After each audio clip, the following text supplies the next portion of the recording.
Okay, so what is up, guys? Welcome back to some Call of Duty Black Ops 3 gameplay, and I'm trying something a little different. I went back into theater, found this gameplay, and figured, I might as well try giving it a shot while I commentate over it, not live. But just kind of thought I'd change it up, try something a little different. But this gameplay, is pretty good. I think I go 32-4. And so, I was really hyped. It was a really good game. I think this was actually one of the first games I was using the Man of War. But I kind of wanted to really talk about Call of Duty as a whole, and kind of where I feel like Call of Duty started to maybe take a downward turn towards what made it great.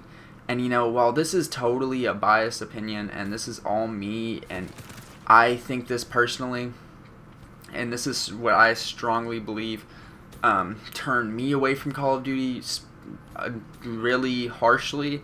I feel like Call of Duty first started to not really feel right to me whenever they took away stopping power.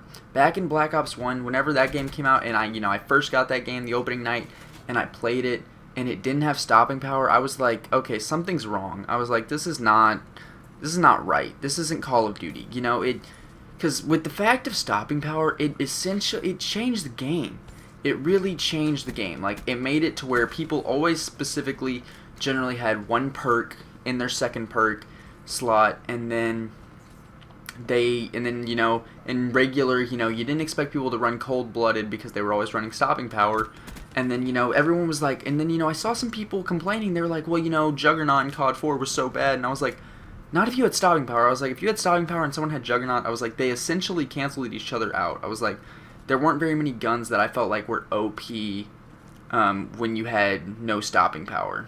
Like, if you had stopping power and you didn't have that gun, like, and had a specific gun, it wasn't helpful. But, I feel like that's one of the reasons I think Modern Warfare 2 stood out. That was the last time it had stopping power, and stopping power really made Call of Duty great. And stopping power just increased bullet damage, because I know a lot of people probably don't even know that Call of Duty ever had a perk called stopping power or whatever. And it makes me think, when they remaster COD 4, like, are they going to bring that back? They really need to. It would really not be the same game in my mind. Like, depending on what they change, it really makes me wonder. But that is the first thing that started to sway me away from this game, and the series as a whole, the continuation of not putting in stopping power. And then it wasn't until, I want to say, Black Ops 2 when they finally said and went and did away with sleight of hand, and I was like, okay, now you're just taking away perks that have been a part of the system for a long time.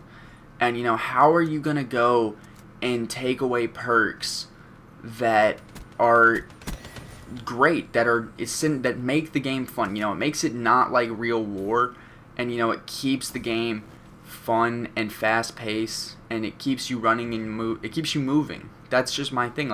You constantly were moving because you had sleight of hand, and you could reload super quick, and it was nice because you always could reload after every kill because you had sleight of hand.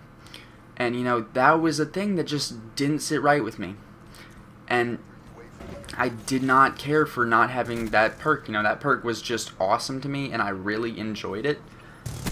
But, okay, going on, I think another thing that probably really turned me away was the currency system that they first incorporated in Black Ops 1. And, it just took away from what I thought, the ability, not buying guns as a whole, but the buying attachments and buying camos really took away from me the fact that, a sense of accomplishment. You had to use a gun to get certain things for it. You had to use a gun to make it good. And that just really made me mad that they stopped doing that. You can just have everything for a gun and not be good with that gun at all, or never have used it.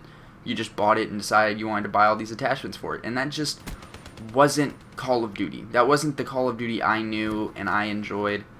And that was just a big thing. And I saw in an Extras video, and I don't know if I said this in another video, but I know I've said it in commentaries where I have re-practiced, because I've shot a couple commentaries multiple times over again. And Extras said a thing how he felt his YouTube career was highly tied to Call of Duty being fun. And, you know, I felt like my enjoyment in Call of Duty significantly dropped off whenever the game stopped being fun. And, you know, when they took all these things out, it definitely stopped being fun in a big way. And it wasn't just me. It was a lot of people that I would consistently play the game with. So I know I'm probably one of many speaking, saying the same things that a lot of other people have probably said or are thinking. But that really wasn't my thing. And, you know, going in on that even more, you know, I feel like the fact that you could buy camos, or that camos weren't really earned, wasn't fun for me. It made me mad. It really pissed me off. Like, I always enjoyed going and having to get headshots to unlock my camos, my red tiger, my blue tiger, my fall camo. Those were great. Those were so awesome. And, you know, they tried to add in all these new camos that they thought were cool, and I'm like, dude, people loved red tiger, blue tiger, digital. Even, like, when they added even more in Modern Warfare 2, we were like, oh my god, like, you couldn't ask for more. And I enjoyed that. You know, I enjoyed going and using every gun, trying to get fall for it. And, you know, thinking back, like, I can even remember the first gun I got fall for in Modern Warfare 2, because that was such an accomplishment to me. It was such a great feeling knowing I had done something that awesome. And, you know, it was the FAO. I don't know what was the first gun you probably got fall in Modern Warfare 2 in? I don't know, maybe you didn't play it, and if you didn't, I'm sorry that your life hasn't been that great. You didn't get to enjoy the greatness that was Modern Warfare 2. But getting fall for a gun was probably top 10 on my list of things that were awesome. And, you know, another thing, I mean, not that score streaks are bad, but they just aren't, it's not kill streaks, it's score streaks. I mean, there's good parts to them, but there should be a different game type where it's kill streaks.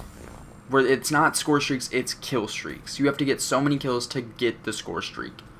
And that's just my personal opinion. You know, there were, like, going for nukes in Modern Warfare 2 was like, if you had nothing to do and you went for nukes, like, that was so fun. That was something that you could do, you know, because when you got one, you felt really accomplished. You felt like you had done something. You had won the game for your team. You had felt like there was more to your game, even though you might not have done shit for your team in domination, but you got the nuke and you got the win. It was all you. It was all you. And that was just a great feeling. It was a feeling of accomplishment. And, you know, I feel like Call of Duty has slowly taken away these feelings of accomplishment that I used to get. And I don't know if it's just me. I assume it's a lot of people, because a lot of people, you know, I was watching, I saw a post for the Infinite Warfare trailer on Facebook, and, you know, a lot of people had said, hey, this game is going to crap, you know, I'm buying this next Call of Duty because it has the remastered COD 4, and I'm like, you're buying it, but you know what you're doing, really? You're supporting a company that you don't like because they're making an old game that you think you're gonna like. And I think that we're all kind of doing that, and we don't really realize that we're doing that. And, you know, it's sad. It's kind of bad that we're doing that. We're not helping our cause. We are hurting our cause. We are showing them that, hey, we will still buy this game if you give us a new game. You know, because all of these newer games that are coming out, they're just giving you the old games for the 360 that they used to. Because because they want to boost their sales. They want their sales, like, they want some people who are buying it solely because of the incentive to buy their game. Whereas Call of Duty, they're making more money on this new game because they're making more money and their sales are getting better because we're buying it not because we want the new game, but because we want the old game. And, you know, we should just be able to buy the $60 edition and have it come with the remastered edition. That's just my personal thought. And I don't know if I can't be the only one who thinks this, but let me know. I felt like this commentary, you know, I went on, and sorry you sat at a freaking scoreboard screen, but this just really irks me, and I felt like I needed to say it because I know I'm not the only one, and I hope everyone else can feel like, you know what, I kind of agree with you. So, hope you enjoyed the video. Please leave a comment letting me know I'm not the only person who feels this way. So, later guys, bye.